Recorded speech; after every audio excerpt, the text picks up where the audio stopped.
Women who have influence and who have brains and make things happen and change things around them, that doesn't fit with the picture that the woman should be subservient. So if you make her, therefore, evil, then men can say, look what happens when you put a woman in charge. These women were extraordinary figures of their time. Important discussions about issues like women's power, women's sexuality. All these stories about women in the Bible have sex in common. They have to be recast as evil. They are women who change the world around them.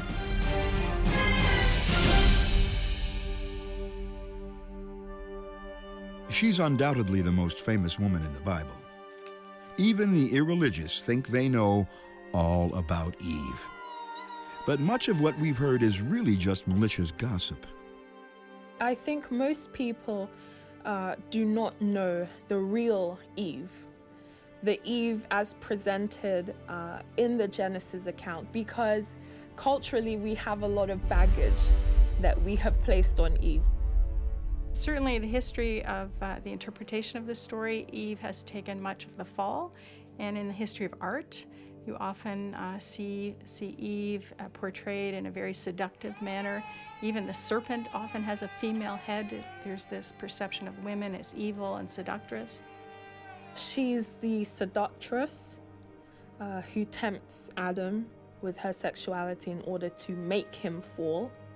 So sex is right there, often in the interpretation of the stories, right at the beginning, even though they're not ashamed of their nakedness at this point and presumably are innocent about sex. But the stories have been interpreted still so that she seduces him, which of course is about sex. But there's no word temptation in the Bible. There's no seduction. There's none of those aspects that tend to cast Eve in a negative light. Eve is not cursed. There's no Satan. There is no sin in the story. The word sin doesn't appear there. It's only in the later interpretations that becomes associated with Eve. What really happened in the Bible bears little resemblance to the story with which we're most familiar. Adam, the first man, is lonely in the Garden of Eden. God decides to create a companion, a woman from Adam's rib, or so the story goes. But Eve is not content in paradise. When the serpent suggests she try the fruit of the tree of knowledge of good and evil, Eve goes for it and tempts Adam to take a bite too. They are expelled from the Garden of Eden, and the human journey has been a struggle ever since. Eve tends to get a bad rap in early Christian literature, in early Jewish literature, and throughout popular culture to this very day. She becomes a symbol of the seductress, the temptress, as the one who is responsible for humankind's fall into sin, for the expulsion from the Garden of Eden. That's a very heavy burden to bear. Some scholars have placed Adam and Eve's home, the Garden of Eden, in what's now southern Iraq, at the confluence of 4 rivers. 3 major religions come together here too. Genesis 1-3 is a tale of origins.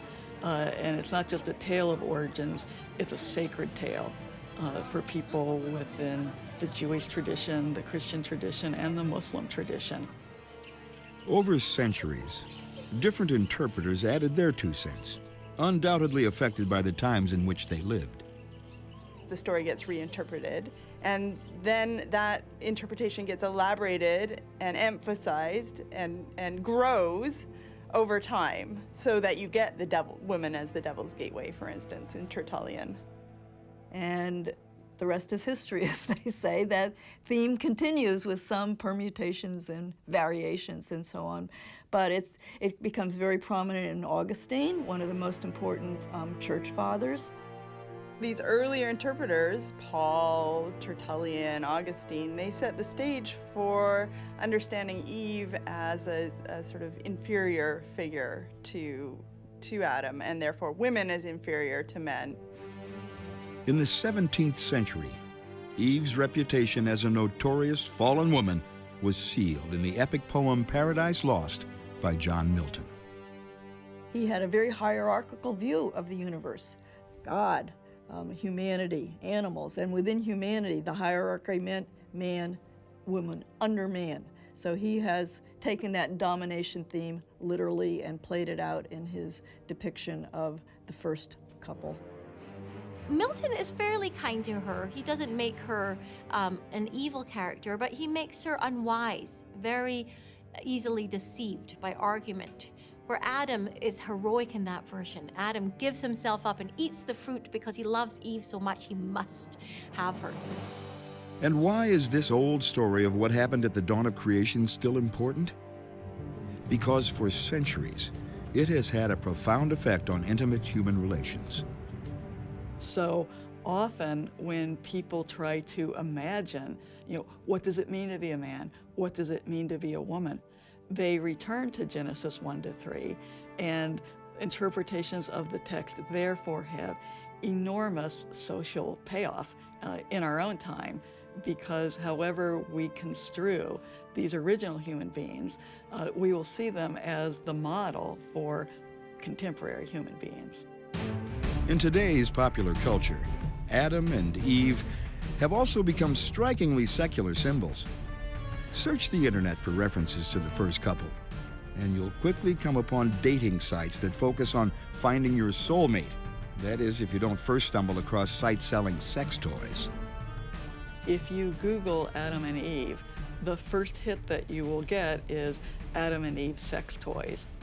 If you were to Google Christian online dating sites or Adam and Eve online dating sites, you'll find all kinds of hits. Some of them really focus on Adam and Eve as soulmates. But what did Eve actually do to earn such a naughty reputation? In popular mythology, from the moment of creation, it's been downhill for woman's reputation. The idea that woman is the root of all evil is not something actually found in the Genesis story, but baggage that has been given to her from interpreters who have had issues with women and have projected that onto the account. Initially, God gave man and woman both the same jobs: to look after every living creature and to be fruitful and multiply themselves. Genesis provides us with two creation stories. In the first one, male and female are created simultaneously. There is no hierarchical relationship between them. They are both addressed by God. There's a first human, often identified as Adam, but in fact, the word that's used to translate man at the beginning of the story is a generic term. It's a generic term for a human being. One can make a very strong case for the fact that the first human created by God is gender inclusive or non-gendered, either way you want to look at it. And then there's this cosmic surgery, because God says that there's something wrong. If there's only one of these things, there need to be a pair, because God understands that procreation comes through copulation, so you need a matched pair.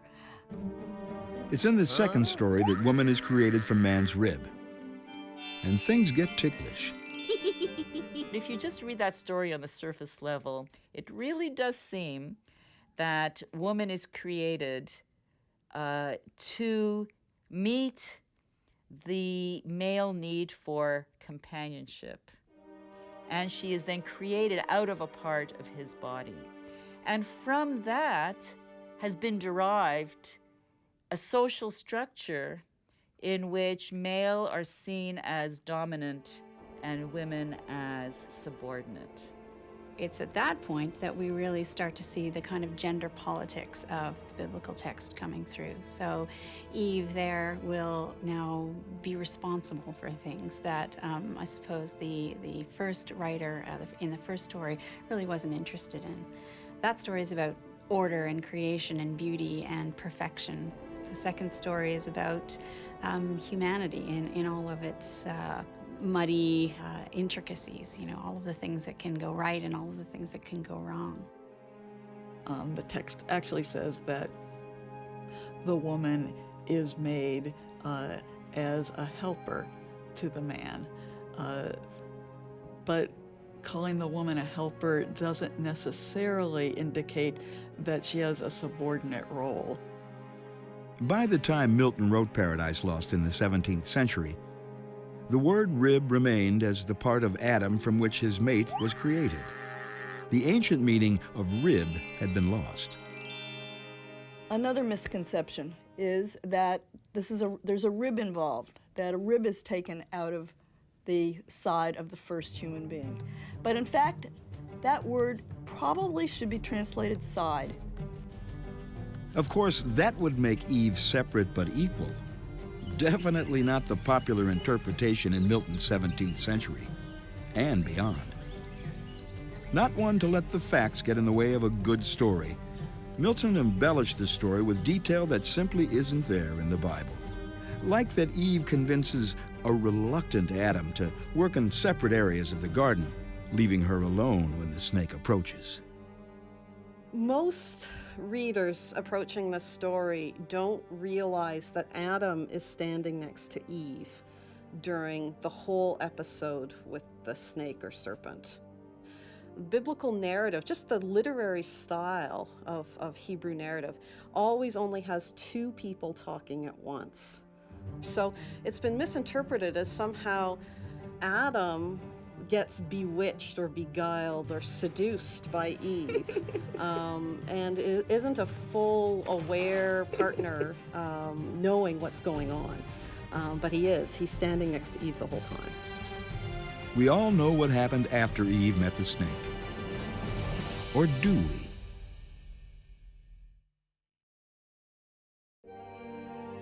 When Eve tempted Adam with that apple from the tree of knowledge of good and evil, she got them booted out of paradise forever. And ever since, women have been trying to shake the image of the seductive bad girl who needs the strong hand of a good man to set her straight. But none of that's in the Bible. The Bible doesn't even name the famous fruit. Eve might have handed Adam a pear for all we know. So the question is, how does the apple get into the picture in the first place? It comes from the Latin translation of the Hebrew scriptures, and then the play on words with the Latin word malum, which means apple, but it also means evil. And so that's how you kind of get that cluster of images around the apple. So that's one of the ways in which we know that ideas that developed about the story long after the story took its final shape have been kind of superimposed on the story, so that without going back to look at what's actually there, people think they know what's there. The snake did choose Eve to approach with the offer of fruit from the tree of knowledge of good and evil. The snake approaches her, not the man. Presumably, like most women, she's more vocal, more articulate, and it makes more sense to have for those kinds of reasons, not because she's gullible or stupid or prone to evil, but simply because she's a better dialogue partner. And of course, she ends up saying, yeah, it's a good idea, I better have some of that. And she takes the fruit and gives some to the man, and he eats too. One of the things that's really interesting about that scene is that she's really the active, dynamic character. The serpent plays on Eve's curiosity. What the biblical story shows is Eve as someone searching for knowledge and wisdom. And that's the temptation that the serpent places before her, to eat of the tree of knowledge of good and evil, the knowledge that is enticing her, and that the serpent assures her will come to her if she eats of this fruit. That's what attracts her. And then, so generations have been taught, Eve tempts Adam with the fruit. Oh, does Eve trick Adam? No. No, Eve does not trick Adam. Eve simply says, here's some fruit, and he eats it. So there is no trickery. And the fact that he has no protest, doesn't say, wait a minute, hold on, is seen as something that is very telling, and perhaps the reason why when God comes looking for them in the garden, he calls out to Adam first. In antiquity, writers tried to fill in that gap by suggesting things. They suggested that she nagged him, that she said she wouldn't sleep with him again, all sorts of things, that she cried. Tears are woman's arsenal, that she cried, and finally he was persuaded to eat.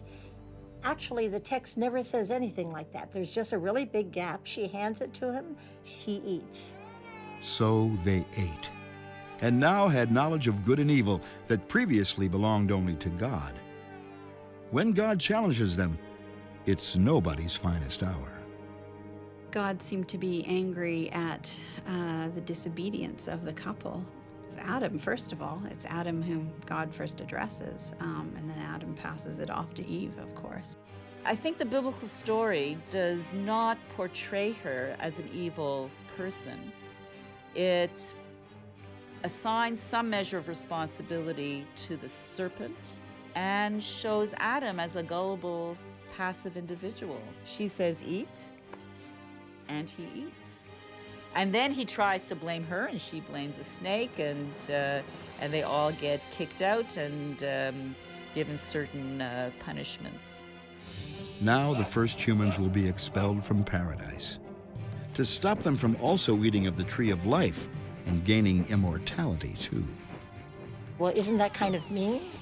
And I'll say, well, look when the expulsion comes. It's after all of the punishments. Would you really like to live forever, given all of the things that you're just told is going to happen to you? Even if it wasn't Eve's fault that the world's first couple got kicked out of paradise, life on the outside is tough. And maybe that's the point of the story. Life is tough. And so it tells us, why do people work? Why do people have pain in childbirth? You know, it gives reasons for that. And those reasons are that the humans didn't obey God. This story is a way of helping Israelites cope with the reality of their lives. The reality of their lives is how to survive in a rather uncongenial environment. They were agriculturalists, but soils were poor, rainfall was very erratic. There were 3 out of 20 years there were droughts. Famine was recurrent. Hunger was common. Work was very hard. How were they to understand that kind of reality? And so a story emerges, as it does for peoples across cultures. Why are things the way they are?